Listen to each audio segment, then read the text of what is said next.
Les amis, salut, coucou et bonjour et bienvenue pour ce jeudi du dirigeant, mais pas que. Alors par contre aujourd'hui, si, aujourd'hui on va annuler le pas que car je vais m'adresser beaucoup aux dirigeants. Donc dirigeants, c'est les chefs d'entreprise, les cadres, les managers, les directeurs, etc. etc.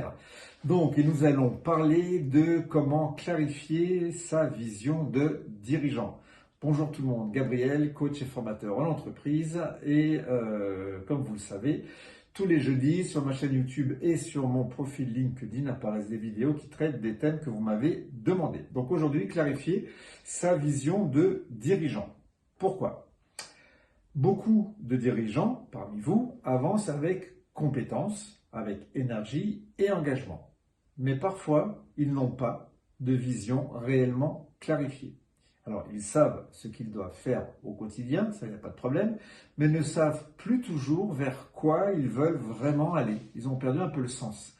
La vision, ce n'est pas un slogan, ce n'est pas un document stratégique qui est figé.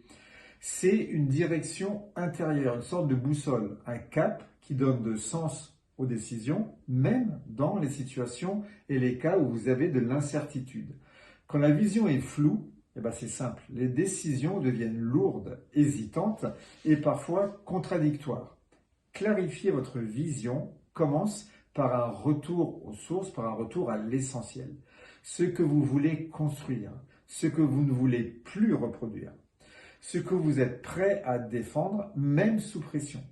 Sans cette clarification qui est essentielle, vous risquez de piloter uniquement à court terme. Vous pilotez à vue, d'où l'expression, sous l'effet de l'urgence. Une vision claire permet également d'arbitrer beaucoup plus facilement et plus sereinement. Vous ne pouvez pas tout faire. Partie du principe que vous ne pouvez pas tout faire. Vous ne pouvez pas répondre favorablement à toutes les sollicitations.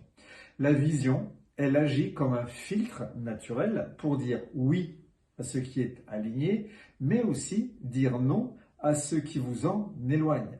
Votre vision n'a pas besoin d'être parfaite, mais elle doit être vivante, cohérente. Elle évolue avec vous, avec votre entreprise, bien entendu, avec vos équipes, avec votre contexte. L'erreur n'est pas de la faire évoluer, l'erreur est de ne jamais la revisiter. Un dirigeant sans vision est souvent très actif, mais intérieurement dispersé. Un dirigeant qui possède une vision qui est claire devient un point de repère pour lui-même, ce qui est déjà très confortable, mais également pour ses équipes. Donc, revisitez votre boussole, quelle direction vous lui avez demandé et éventuellement réajustez-la. En attendant, je vous souhaite une excellente continuation et je vous dis, alors très très court, pourquoi? Parce que comme c'était pour les patrons, les dirigeants et les directeurs, je ne veux pas vous faire perdre trop de temps. Voilà. Allez, à bientôt les amis, on se revoit jeudi prochain. Bisous, bye bye, prenez soin de vous, ciao ciao.